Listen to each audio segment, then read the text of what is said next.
Was it the Disco Montego album of 2002? Was that the first time we actually, heard some your voice on an album?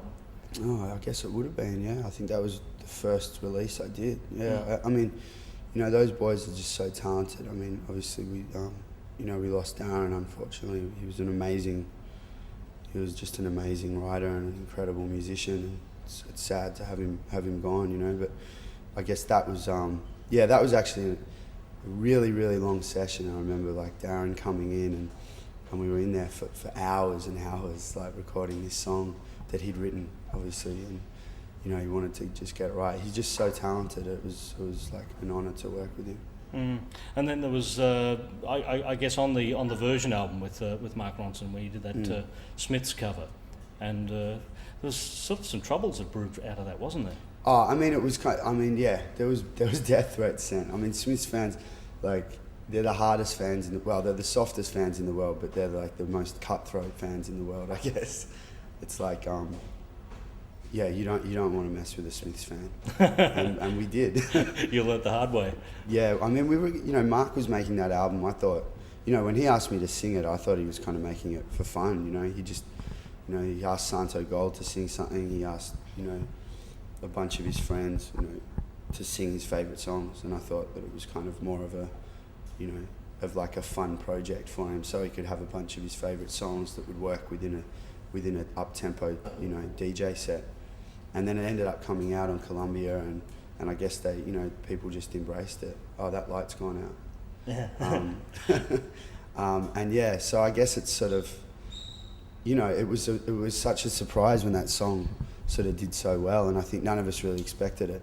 And then in response to that, we got like, just tons of, Mark got tons of hate mail from these like crazed daffodil wearing Smiths fans. So it was kind of it was a strange time to know that sort of, kind of like people really hated it, but at the same time people really loved it. And I think it's kind of always that way with a song, that kind of like, like ubiquity comes with the two, the double-edged sword. So it's kind of like, it was a huge song in England, and therefore they were very opinionated about it. But I've since had people come up to me sort of saying that they used to hate it, and now it kind of grew on them. I think it was more just Morrissey is so kind of close to a lot of people's hearts in England, and to have this sort of like, Aussie guy like doing a version of it and then putting like, a Supremes medley at the end of it, it was kind of like, it was probably a bad idea. But hey, I had fun, and Morrissey liked it, so that's the main thing. That's the main thing. Yeah. I mean, being in the inner circle that you are, and on the subject of weirdness, what's your take on Amy Winehouse? Do you have a different opinion to like what we see in the tabloids around the world? I mean, yeah, I met Amy in the studio when she was recording that album, Back to Black, and I mean, she's kind of like, I've always just seen her as like an old soul. She's got such an amazing sort of warm-hearted nature about her, and I think that she's kind of, I guess she's the perfect example of sort of the media and everyone sort of like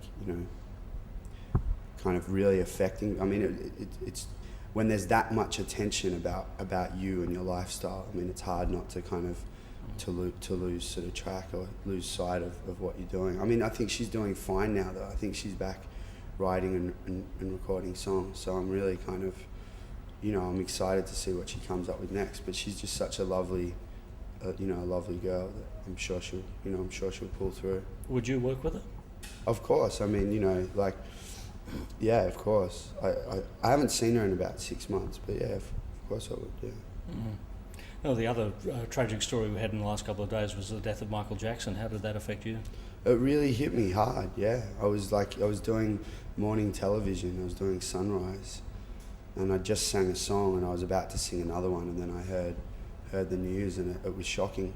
Because he kind of like, I mean, he set the benchmark for pretty much, no matter what genre of music you do, as a musician and a performer, he kind of set this benchmark of what a performance is meant to be. He was just an amazing entertainer in every way and an amazing sort of songwriter. So yeah, it's a huge loss. Well, Daniel, great to catch up with you again, and congratulations on the success around the world. Good to see a Melbourne boy doing so well. Thank you.